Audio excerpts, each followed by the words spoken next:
मैं बाइसे शरफ समझता हूँ कि यहाँ मुझे फतवा नवेसी के ताल्लुक़ से जय्यद उलमाए किराम के सामने बोलने का मौका मिला है। उम्मीद है कि अगर कोई खामी नज़र आएगी तो हमारी इस्लाह फरमाएं। मैं इंशाअल्लाह अपने मकाले में फतवा नवेसी के असली तकाज़े क्या हैं, कहाँ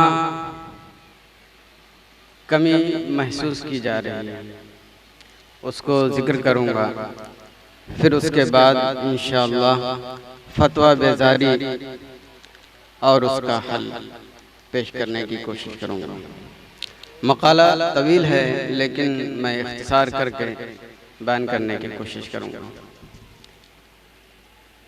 एक मुफ्ती या फतवा नवीस जो होता है उसका ताल्लुक महज उसकी ज़ात से नहीं होता,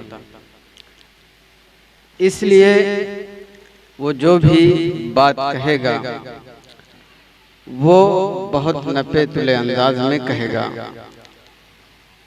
क्योंकि वो शख्स अल्लाह तबारक व तआला और बंदों के दरमियान वास्ता होता है।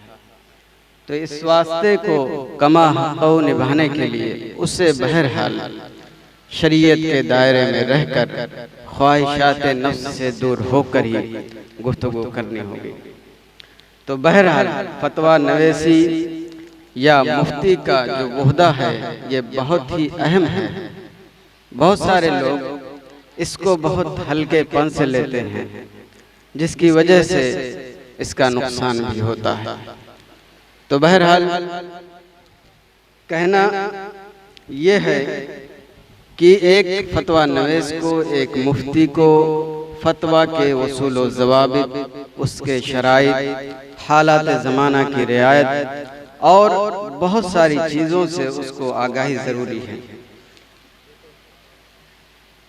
फतवा नवीसी का बाज़ाब्ता तौर पे हिंदुस्तान में कोई निज़ाम नहीं था, काम तो हमेशा हुआ है, लेकिन वालिद माजिद हुज़ूर फ़क़ीह मिल्लत अलैहि रहमत व रिज़वान ने मरकज़े तरबियत इफ्ता में मुनज़्ज़म तौर पर हिंदो पाक की ज़मीन पर पहली मर्तबा कायम किया।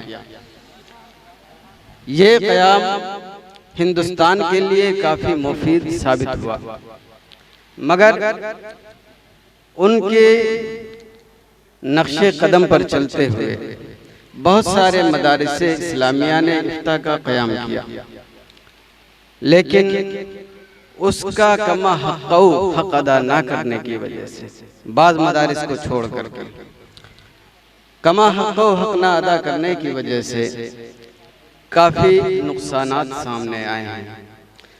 फतवा के लिए सिर्फ पढ़ लेना या किसी आलिम से कुछ जान लेना या दर्स निज़ामी पढ़ लेना महज फतवा जारी करने के लिए या फतवा नवेसी की जिम्मेदारी अदा करने के लिए ये काफ़ी नहीं है। मैं जो भी बात कहूँगा वो फ़ुक़हाए किराम के अक़वाल से मुज़य्यन होगी, मगर तूल की वजह से मैं उसको तर्क करने की कोशिश करूँगा। दौरे हाजिर में बहुत सारे उलमा और बहुत सारे ऐसे हज़रात जो समझते हैं कि हमने दर्स निज़ामी पढ़ लिया तो हम मुफ्ती हो गए, या खुद से स्टडी कर लिया, खुद से मुताला कर लिया तो उन्हें फतवा की जिम्मेदारी अदा करने का हक हासिल हो गया। नहीं, ये उसूल व ज़ाब्ता और फतवा नवेसी के बिल्कुल खिलाफ है। अगर कोई शख्स फतवा नवेसी करना चाहता है तो उसे बिल्कुल ज़रूरी और लाजिम है कि वो किसी माहिर मुफ्ती के पास बैठ करके वो उसकी तरबियत हासिल करे, उसके उसूल व ज़ाब्ता और फतवा नवेसी के जो क़वाइद व ज़वाबित हैं उसकी रोशनी में अपनी तरबियत पूरे तौर से हासिल करने की कोशिश करे। उसके बाद जब वो मुफ्ती ये बता दे कि आप इस लायक हो गए हो, आप फतवा जारी कर सकते हो, तो वो फतवा जारी करे। इमाम मालिक इमाम दारुल हिजरा अलैहि रहमत व रिज़वान वो मुज्तहिदे मुतलक है, इसमें कोई कलाम नहीं। लेकिन जब कई उलमाए किराम ने आपको फरमाया कि आप ये जिम्मेदारी निभा सकते हो, तो उस वक्त आपने ये जिम्मेदारी उठाई और आपने फतवा लिखना शुरू किया। हमें यहाँ गौर करना चाहिए कि मुज्तहिदे मुतलक जिनकी सलाहियत का हम और आप अंदाजा नहीं लगा सकते, वो बगैर तरबियत के, बगैर उलमा की इजाजत के, बगैर जिम्मेदारान के फरमान के बगैर उन्होंने ये काम शुरू नहीं किया। तो आज हमें और आपको इस बात की सख्त जरूरत है कि तरबियत के बगैर ना तो हम फतवा देने की कोशिश करें, और जब तक जिम्मेदारान जो मुफ्तियान किराम हैं बड़े बड़े ओहदे पर, वो आपको बता ना दें कि आप फतवा जारी करने के काबिल हो गए हैं, उस वक्त तक आप फतवा जारी ना करें। यानी ना तो कोई बिला वजह किसी को मुफ्ती बनाने की कोशिश करे, और ना ही कोई शख्स और ना ही कोई फर्द खुद साख्ता मुफ्ती बनने की कोशिश करे। आप और हम पूरे माहौल का जायजा ले रहे हैं और जानते हैं नुक़बा बहुत सारे उलमा किसी को भी जब चाहा अल्लामा बना दिया, जब चाहा मुफ्ती बना दिया, जब चाहा उसको तरह तरह के अलक़ाबात से नवाज दिया। आज के दौर में मुफ्ती भी बिल्कुल अल्लामा की तरह होता जा रहा है। उसकी वजह सबसे बड़ी यही है कि हमारे नुक़बा और बहुत सारे उलमा इस मामले में गिरफ्तार हैं, और जो इस लायक नहीं है, जो इस ओहदे को संभालने के काबिल नहीं है, हम उसको ये अलक़ाब देते हुए नजर आ रहे हैं, जिसकी वजह से आज इसका गिराफ बहुत नीचे जा रहा है। इस तरफ हमें तवज्जो देने की जरूरत है, और हर फन का माहिर जो होता है वो उसे बखूबी निभाएगा। उसके सिवा कोई दूसरा अगर कदम रखता है उस मैदान में तो जरूर वो फिसलेगा और उसका नुकसान जरूर उठाना पड़ेगा। इसलिए हमें इस नाहिए से गौर करने की सख्त जरूरत है। हुजूर आला हज़रत अलैहि रहमत व रिज़वान फरमाते हैं, आजकल दरसी किताबें पढ़ने पढ़ाने से आदमी फ़िक़्ह के दरवाजे में भी दाखिल नहीं होता, ना कि वाइज़ जिसे सिवाय तलाक़त लिसान कोई लियाक़त जहाँ दरकार नहीं। दरसे निज़ामी इंसान पढ़ ले तो वो फ़िक़्ह के दरवाजे में भी नहीं दाखिल होता। और आज हम और आप जो दरसे निज़ामी भी नहीं पढ़ा है उसको मुफ्ती और अल्लामा कहने से गुरेज नहीं करते, और उसका नाजायज फायदा वो उठाते हैं और आवाम के दरमियान अपने खुद साख्ता मुफ्ती होने का धौंस जमाने की कोशिश करते हैं। हमें हुजूर आला हज़रत अलैहि रहमत व रिज़वान के इस कौल को मजबूती से पकड़ लेना चाहिए, और जो इसका हकदार है, जो इसका अहल है, उसके हवाले किया जाए, क्योंकि ना अहल से कभी ना तो कौम का भला हुआ है ना कभी हो सकता है। इसलिए इससे गुरेज किया जाए। और इमाम दारुल हिजरा अलैहि रहमत व रिज़वान का जो तरीक़ेकार था हमने आपको पेश कर दिया। आज के वक्त की सख्त ज़रूरत है कि मुफ्ती को मुतय्यन किया जाए, हर एक को खुद से ना मुफ्ती बनाने की कोशिश की जाए और ना ही कोई शख्स मुफ्ती बनने की कोशिश करे, ताकि जो जिसका अहल है उसकी चीज़ उसके हवाले हो और वो उसका कमा हक़ अदा करने की कोशिश कर सके।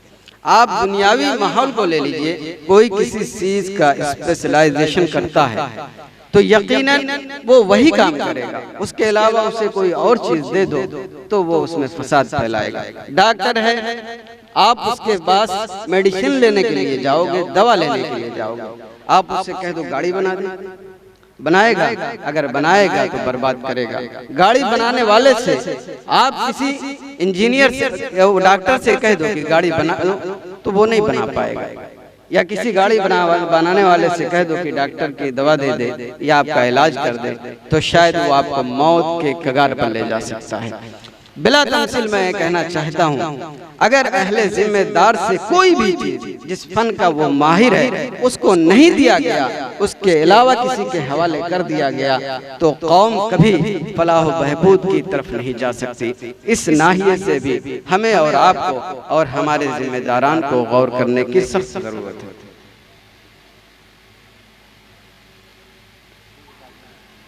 हमने जो गुफ्तगू की है फतवा नवेसी के शराइत, क़ुराबत और अदावत और फतवा नवेसी में तसाहुल, एक मौजू ये भी है। आज हम और आप ऐसे पुरफितन दौर से गुजर रहे हैं कि इसका हर हसास दिल एहसास कर रहा है, लेकिन मैं ये आपको बताना चाहूँगा, मैंने पहले ही कहा कि एक मुफ्ती अल्लाह और उसके बंदों के दरमियान वास्ता होता है। तो जब वास्ता हुआ तो अदावत और क़राबत की यहाँ पर कोई जगह ही नहीं। उलमाए किराम ने बहुत सख्ती से मना फरमाया है कि कभी भी कोई फतवा क़राबत की बुनियाद पर या अदावत की बुनियाद पर फतवा नहीं दिया जाता। जो करीबी है उसका भी वही हुक्म है और जो दूर का है उसका भी वही हुक्म है। इसलिए एक मुफ्ती की ये जिम्मेदारी बनती है कि वो जब फतवा दे तो गलत हीलेबाजी ना तो वो क़राबत के लिए करे ना तो अपने दुश्मन के लिए करे।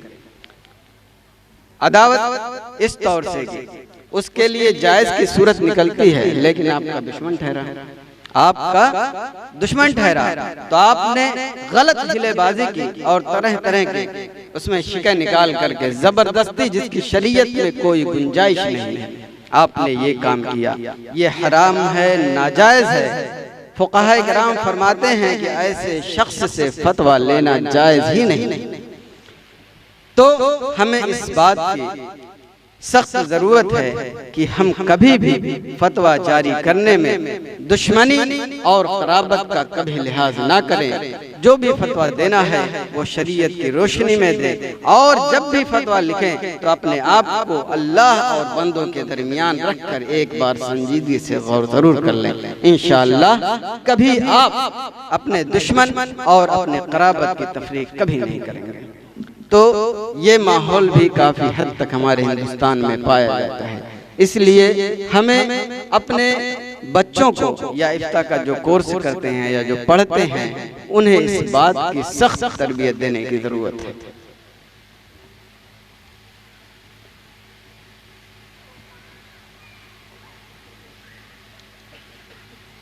कभी ऐसा होता है कि एक मुफ्ती अक़वाल देखता है और पूछने वाले को चंद अक़वाल जिक्र कर देता है और उसमें तय्युन नहीं करता है कि कौन सा सही है और कौन काबिल अमल है और कौन काबिल अमल नहीं। जामिया अज़हर शरीफ में भी बाद मुफ्तियान किराम इसी तरीके पर जाते हैं। हालांकि खुद शवाफ़ी का मजहब है कि साइल पूछने वाला वो अगर जानता कि सही क्या है, राजिह क्या है, तो वो आपसे सवाल ही नहीं करता। जिस तरह का आपने जवाब दिया है वो खुद मुतय्यन कर लेता। अगर आपसे सवाल किया जाए तो आप उसको मुतय्यन कीजिए कि ये राजिह है, ये सही है, ये काबिल अमल है और फलां कौल काबिल अमल नहीं है। इस एतबार से भी हमें तवज्जो देने की ज़रूरत है और अपनी जिम्मेदारी का महक़ अदा करने की कोशिश करनी चाहिए। जवाब से पहले उलमा को अपने दरमियान मुशावरत भी कर लेना चाहिए, क्योंकि कभी कोई शिक रह जाती है तो उससे गलती होने का ज़्यादा इम्कान होता है। मुशावरत में वो चीज़ ख़त्म होने का ज़्यादा मतलब पहलू होता है। और हालात ऐसे ही हैं फतवे के मामले के कि हमें मुशावरत कर ही लेनी चाहिए ताकि कोई इस तरह का मामला ना हो। कुतुब फतावा में मोतमद अक़वाल क्या हैं वो भी हमें जान लेना चाहिए। असबाब मुरज्जहात क्या हैं वो भी हमें जान लेना चाहिए। कभी हम ये सोचते हैं कि दो सही कौल है उसमें से किसी को इख्तियार कर लें, ऐसा नहीं। किसी भी मुफ्ती को जो आजकल मुफ्ती हैं नाक़िल महज़, उनको इस बात की इख्तियार नहीं है कि वो किसी भी कौल पर फतवा दे दें, बल्कि उसके बहुत सारे मुरज्जहात हैं जो दूसरे सही कौल की तायीद में होते हैं। तो उस एतबार से वो सही कौल के मुताबिक फतवा दे, उसके खिलाफ ना जाए। आज भी ये चीज़ राइज होती जा रही है कि कोई भी दो सही कौल है जिससे चाहा फतवा दे दिया, ऐसा नहीं है। जिसके तायद में हो उस पर फतवा दें और उसी के मुवाफिक काम करें। एक बहुत अहम मौजू या आजकल के एतबार से वो है कि मुफ्ती की हालात ज़माना से गफलत बहुत बड़ा आलम है। हालात ज़माना के एतबार से हमेशा तब्दीली रही है और होती है और होती रहेगी। इसको ये ज़ाब्ता है फ़िक़्ह का, इससे हम कभी भी रूबर्दानी नहीं कर सकते। लेकिन यहाँ एक बात ये कहना चाहूँगा कि अपने बड़े उलमाए किराम फ़ुक़हा इज़ाम जो मौजूद हैं, जब इस तरह के मसले आएँ तो बाज़ाब्ता तौर से बैठकर ही फैसला हो और कोई अपनी ज़ाती राय नश्र ना करे, ताकि फितना और फसाद का बाब या दरवाज़ा ना खुले। और एक चीज़ यह है कि उर्फ़ से हुक्म कब बदलता है। बहुत सारे लोग समझते हैं कोई भी उर्फ़ आया और हुक्म बदल गया, और इसमें लापरवाही भी होती है। और कुछ लोग तशद्दुद करते हैं तो किसी तरह का उर्फ़ मानने के लिए तैयार ही नहीं होते। ये भी फ़िक़्ही ज़ाब्ता के खिलाफ है। अगर उर्फ़ ऐसा है जो बिल्कुल आम हो गया है पूरी दुनिया में, खास है जैसे किसी खास शहर का है, तो उस वक्त नस या हदीस का हुक्म नहीं बदल सकता और ना ही उसकी तख़सीस हो सकती है। बस उर्फ़ अगर वो शरीयत के ख़िलाफ़ नहीं है, किसी कुरान और हदीस के ख़िलाफ़ नहीं है, तो जो ख़ास जगह का उर्फ़ है उसके एतबार से अमल किया जाएगा। लेकिन अगर पूरे दुनिया का उर्फ़ है और वो राइज है तो ऐसी सूरत में तख़सीस की गुंजाइश निकलती है। मिसाल पेश कर दें अगर इजाज़त हो, या आगे निकल, देर हो रही है, आगे निकल, या मिसाल पेश कर दूँ, आगे निकल, छोड़ देता हूँ फिर इंशाअल्लाह करेंगे। मकाला पढ़ लीजिएगा।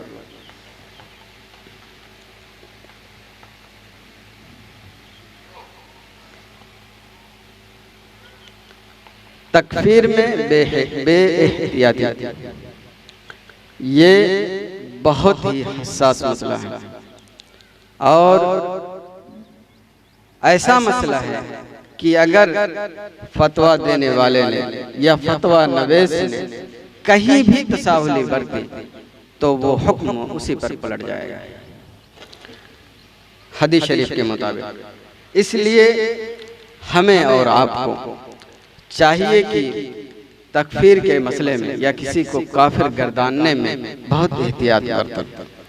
इमाम गज़ाली अलैहि रहमत और रिज़वान इरशाद फरमाते हैं, बगैर बैयिन वाज़ह सबूत के आप किसी मुस्लिम, आम मुस्लिम, बिल्कुल आम मुस्लिम की तरफ आप निस्बत नहीं कर सकते।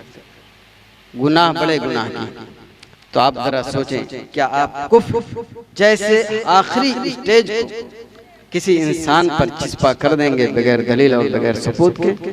कतई नहीं, इसकी किसी तौर से इजाज़त नहीं। यहाँ थोड़ी सी मैं वजाहत कर देना चाहता हूँ। हम ये कहते हैं कि देवबंदी काफिर हैं, इसका क्या मतलब है? देवबंदी काफिर हैं, यकीनन काफिर हैं, लेकिन जब ये इतलाक हो इस एतबार से तो मतलब ये होता है जो देवबना के उलमा हैं जिन पर हमारे हुजूर आला हजरत और उलमाए अरब व अजम का इत्तिफाक हुआ, उस मामले में जो लोग किसी तरह का अकीदा रखते हैं या ज़रूरत दीन का कहीं इनकार करते हैं और बिल्कुल वाज़ेह तौर पर बिल्कुल सामने आ जाए, वो लोग काफिर हैं। ठीक है, इसका मतलब हरगिज़ ये नहीं है कि देवबंदी काफिर हैं तो देवबंदी का हर फर्द काफिर, कतई नहीं। लेकिन हम ये कह सकते हैं कि ये वबा, ये वबाल और ये तरीक़ेकार हिंदुस्तान में आम उलमा और पब्लिक में भी राइज होता जा रहा है। अगर कोई देवबंदी के पास बैठता है या वो देवबंदी कहलाता है तो हम उसे काफिर कह देते हैं। हुजूर आला हजरत अलैहि रहमत व रिज़वान ने फरमाया, जब तक बिल्कुल सूरज की तरह वाज़े ना हो जाए किसी फर्द खास को आप काफिर नहीं कह सकते। किसी फर्द खास को आप काफिर नहीं कह सकते। इसलिए हमें और आपको चाहिए कि जहां हम इस तरह की गुफ्तगू करें वहां वजाहत कर दें कि देवबंदी काफिर है, उसका मतलब क्या है। बहुत सारे लोग यही समझते हैं कि उसका हर फर्द काफिर है, और ये बहुत ही नाजुक मसला है और बहुत बड़ा अलमिया है। अगर हमने इस नाहिये से अपनी जिम्मेदारी अदा नहीं की और अवाम ने किसी भी फर्द खास को हमारे कहने की बुनियाद पर काफिर कह दिया, तो उसका गुनाह उस पर तो होगा ही, साथ में हमारी भी सवाल व जवाब हमारे साथ भी होगा। इसलिए हमें आपको और चाहिए कि बिल्कुल वाज़ेह कर दें कि काफिर कौन है और काफिर कौन नहीं है, ताकि उसमें कोई शक व शुबहे की गुंजाइश ना रहे। क्योंकि काफिर कहने का मतलब ये है कि अगर सामने वाला काफिर नहीं है तो कहने वाले की खैर नहीं है। इसलिए इस नाहिये से हमें संजीदगी से गौर भी करना चाहिए और आवाम तक सही नजरिया जो हुजूर आला हजरत अलैहि रहमत व रिज़वान का है उसे पहुंचाने की कोशिश करनी चाहिए।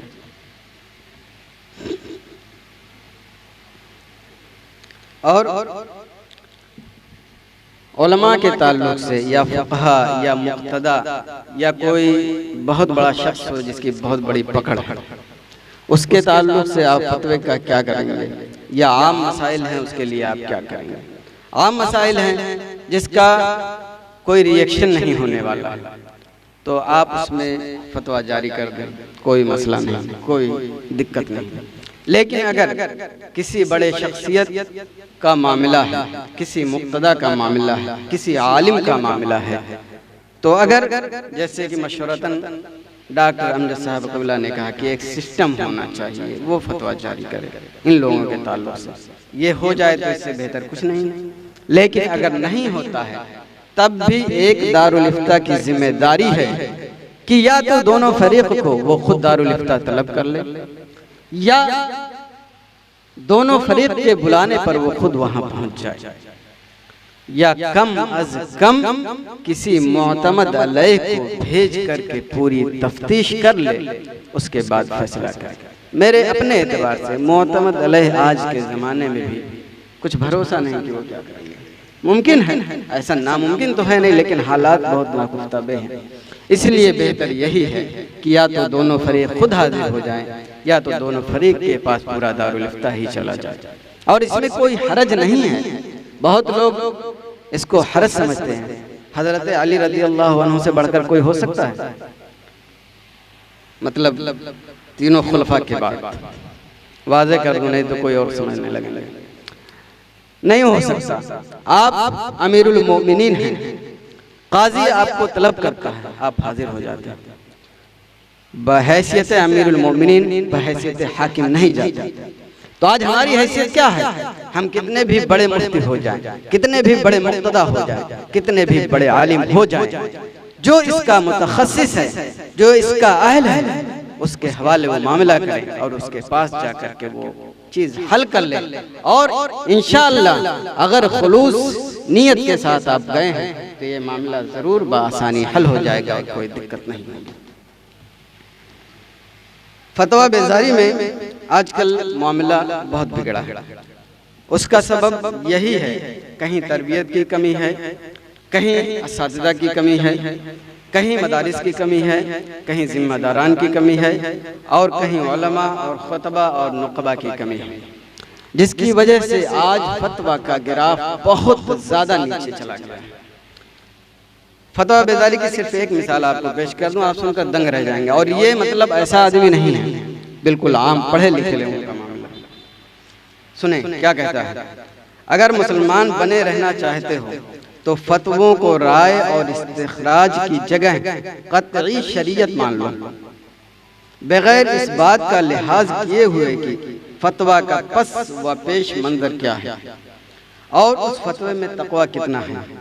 सियासी व समाजी बाजार मजहब के नाम नहाद ठेकेदार दीन ईमान की सौदागरी में सबकत ले जाने के लिए मुकाबला आ रहा है, और छोटे सेल्समैन जाने और अनजाने तौर पर उन्हीं ठेकेदारों को नबूवत के मनसब पर फाइज करके दुनिया के इन खुदाओं से रिज़्क़ हासिल करने के लिए वफादारियाँ पेश कर रहे हैं। एक जिम्मेदार मुफ्ती या एक इस्लाम के ताल्लुक से हसास दिल रखने वाला यकीनन इस जुमले को यही कहेगा कि ये दिल को छलनी करता हुआ चला गया। मैं फतवे की बात नहीं करता, अभी हुक्म शरई की बात नहीं करता, सिर्फ कितनी तकलीफ दह बात है आप इसका अंदाजा इसके कौल से लगा सकते हैं। यह सिर्फ एक मिसाल है, इसकी बहुत सारी आपको मिसालें मिलेंगी। ये इनकी गलती है, लेकिन कहीं ना कहीं हमारे सिस्टम और हमारे तरीक़ेकार और हमारे जिम्मेदारान को मुतय्यन करने में या इस तरह के मामलात को बढ़ावा देने में कहीं ना कहीं ज़रूर हाथ है।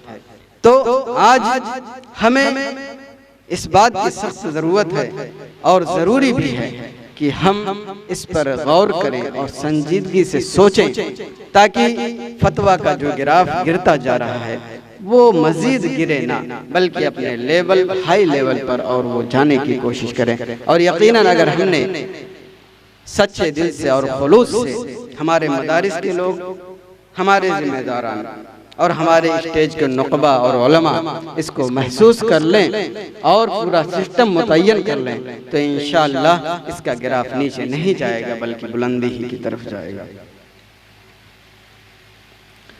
फतवा बेदारी में मैं हल थोड़ा पेश कर दूं बस। फतवा बेदारी में जहां इस्लाम मुखालिफ ताकतों का हाथ है, वहीं कहीं ना कहीं इस बेदारी को बढ़ावा देने में हमारा भी बहुत बड़ा हाथ है। इसलिए हमें अपने तरीक़ेकार को बदलना होगा। हम ये कहकर अपना दामन कतन झाड़ नहीं सकते कि इसमें इस्लाम मुखालिफ ताकत कारगर है या नागुफ्ता बेहाल का नतीजा है। इसलिए आज की नागुफ्ता बेहालत इस बात की मुतकाज़ी है कि कोई भी खुद साख्ता मुफ्ती व फतवा नवीस कतन न बने। नकीब व उलमा हजरात किसी को मुफ्ती का लक़ब न दें और ना ही किसी ऐसे फ़र्द को फतवा नवीसी की जिम्मेदारी देने की कोशिश करें जो उसका अहल ना हो। उलमा व खतबा इस तरह के बेजा अलक़ाबात के ख्वाहान ना रहें और ना ही जबरन फतवा नवीस बनने की सही करें। कभी ऐसा भी होता है कि बाद उलमा अपने साथ फतवा नवीसी का लेबल नहीं लगाना चाहते हैं और ना ही अपने आप को अल्लामा व मुफ्ती कहलाना पसंद करते हैं, बल्कि ऐसा कहने और करने से लोगों को मना भी करते हैं। मगर मोहब्बत में गुलू करने वाले और बेलगाम अक्सर नुकबा उन्हें अल्लामा व मुफ्ती वगैरह से ज़रूर नवाजते हैं। अब जबकि वो मना करने के बाद भी नहीं मानते, तो असहाब अलक़ाब 2-4 बार मना करने के बाद खामोश हो जाते हैं। लिहाजा इस तरह के नुकबा उलमा अपने इस बेढंगे रवैये से बाज आएं और हालात को कुछ बेहतर बनाने की कोशिश करें, या कम अज कम बेजा अलक़ाबात व जिम्मेदारी देने से खामोश रहें और हर फ़न का मामला अहले फ़न के हवाले कर दिया जाए। एक चीज़। दूसरी चीज़, बस नॉर्मल मसाइल हो तो कोई बात नहीं, लेकिन अगर कुफ्र वगैरह का मामला या फिर किसी बड़ी शख्सियत या मुक्तदा या बड़े आलिम का मामला हो, तो फतवा सादिर करने के बजाय खुद मुफ्ती व फैसल वहाँ जाकर या खुद मुफ्ती व फैसल दारुल इफ्ता व दारुल क़ज़ा में दोनों फरीक को बुलाकर फैसला करे, या कम अज़ कम किसी मुअतमद अलैह को भेज कर तहक़ीक़ कराए और फिर कामिल इत्मीनान के बाद हुक्म जारी करे। हर शोबा बिलखुसूस फतवा नवीसी और तखस्सुस फिल फ़िक़्ह में उन्हीं तलबा या उलमा का दाखिला लिया जाए जो वाकई इस काम के काबिल हों। कम अज़ कम इसमें खुदा तादाद न देखी जाए, बल्कि सलाहियत और तरबियत देखी जाए और उसी के मुताबिक उन्हें तैयार किया जाए। कभी कभी मदरसा के बाद मुआविनीन या करीबी लोग जो नाअहल होते हैं उनको प्रेशर डाल के दाखिला करवा देते हैं। ये बहुत गलत है। जाहिर सी बात है, जब कोई ओहदा कोई नाअहल संभालेगा तो उसका बहुत बड़ा नुकसान होगा। हमारे हबीब मुकर्रम हज़रत मौलाना हबीब रहमान अज़हरी साहब ने कहा कि इत्तिहाद से पहले ये बात होनी चाहिए कि नाअहल को उसकी जगह से हटा दिया जाए। एकदम 100% ये बात दुरुस्त है कि जब तक नाअहल अपनी जगह लिए होंगे, अहल की जगह लिए होंगे, उस वक्त तक कौम का भला नहीं हो सकता। इसलिए हमारे मुक्तदर हम नहीं मुतय्यन करेंगे कि नाअहल है कहने, हम तो बच्चे हैं, बस जो हमें बेहतर लग रहा है उलमा के अक़वाल में बयान कर रहे हैं। अच्छा लगेगा तब भी सराहेंगे, नहीं सराहेंगे तब भी चलेगा, लेकिन गलती होगी तो तंबीह ज़रूर कर देंगे। तो नाअहल को उसकी जगह नहीं देनी चाहिए। इसका नुकसान हम अपनी आँखों से बिल्कुल मुआयना कर रहे हैं। यह और बात है, हम उससे सरफ़े नज़र करना चाहते हैं या शुत्र मुग़र की तरह हम अपनी मुंडी छुपाना चाहते हैं। सिर्फ छुपाने से काम नहीं चलेगा, बल्कि उसके लिए हमें और आपको इक़दाम अमल करने होंगे। तफसील है, मैं मुख्तसर कर दिया उसको। इसी तरह मदारिस के ज़िम्मेदारान और असातिज़ा भी, बहुत सारे असातिज़ा सोचते हैं हम मुफ्ती पढ़ाएंगे ही, ऐसा नहीं होता। अगर वो पढ़ाने के लायक है तो मदरसे का जो जिम्मेदार है वो उसके हवाले करे, और अगर पढ़ाने के लायक नहीं है तो किसी के मुतालबे पर उसके हवाले वो फन कतन न किया जाए, क्योंकि जो जिस फन का माहिर है वही उसका हक पूरे तौर से अदा करेगा, और जो माहिर नहीं है वो उसका हक अदा नहीं कर सकता। और आखिरी चीज़ बस, अगर तरबियत इफ्ता और तखस्सुस फिल फ़िक़्ह के बावजूद कोई आलिम इफ्ता के उसूल व ज़वाबित और शराइत व आदाब वगैरह पर खरा ना उतरे, या कम अज़ कम हत्तल इम्कान उनकी रियायत ना कर सके, तो दस्तार के बावजूद भी उसे मुफ्ती का भारी भरकम लक़ब इस्तेमाल नहीं करना चाहिए, ना ही फतवा नवीसी की जिम्मेदारी संभालनी चाहिए, और ना ही किसी जिम्मेदार को ऐसे शख्स के ज़िम्मा इस तरह की अजीम जिम्मेदारी हवाला करनी चाहिए। तो कोई ज़रूरी नहीं है कि हमने इफ्ता कर लिया है तो हम अब मुफ्ती हो ही गए। उसके लिए जो उसूल व शराइत हैं अगर आपके अंदर नहीं पाए जाएंगे तो आप मुफ्ती और फतवा नवीस नहीं हैं, नहीं हैं, नहीं। तो इसलिए इल्तिमास है, गुजारिश है कि जो भी इस तरह के फारिगीन हैं उन्हें ये तरबियत दी जाए कि बाबू फारिग होने के बावजूद भी अगर आपके अंदर ये क्वालिटी ना हो तो आप ये जिम्मेदारी छोड़ दीजिए, इसको ना निभाइए, कोई ज़रूरी नहीं। और आखिर में एक हदीस बस जिम्मेदारी की सुना के मैं रुखसत होता हूँ। कुल्लुकुम राइन व कुल्लुकुम मसूलुन अन रइयतिही। हर शख्स निगहबान है और हर शख्स से उसकी निगहबानी के बारे में पूछा जाएगा। तो अब चाहे वो उलमा हमारे सरों के ताज, या फ़क़हा या मुक़्तदा, या जो हमारे हम सबक या हमारे हम उम्र के लोग हैं, हर एक को इस हदीस के दायरे में अपना जायज़ा लेना चाहिए, और हमेशा ये जहन में बात रहनी चाहिए कि हमसे हमारी जिम्मेदारी के बारे में क़यामत के दिन ज़रूर पूछा जाएगा। इसलिए किसी भी नाहिए से हमें लापरवाही नहीं करनी चाहिए और कोशिश करनी चाहिए। हत्तल इम्कान, इंसान से गलती हो सकती है, इंसान है, लेकिन उसका दावा भी हो सकता है। अल्लाह ताला ने दरवाज़ा खोला, बंद तो किया नहीं है। इसलिए हत्तल इम्कान कोशिश यही होनी चाहिए कि अहले ज़िम्मेदार को उसका ज़िम्मा उसके हवाले किया जाए, ताकि किसी तरह हमारी गिरफ्त न दुनिया के एतबार से हो, न आखिरत के एतबार से हो। इस बज़्म में मकसूद है इस्लाह मफासिद, इस बज़्म में मकसूद है इस्लाह मफासिद। नश्तर जो लगाता है वो दुश्मन नहीं होता। मैंने जो भी चीज़ें पेश की हैं मेरे एतबार से यही है कि इस निकात पर गौर करके मज़ीद अच्छाई और बेहतरी उसमें पैदा करने की ज़रूरत है। अगर हमारा गिराफ इल्म का, फ़िक़्ह का, फतवा का जितने उरूज पर जाएगा उतने ही इख्तिलाफ़ात कम होते नज़र आएंगे।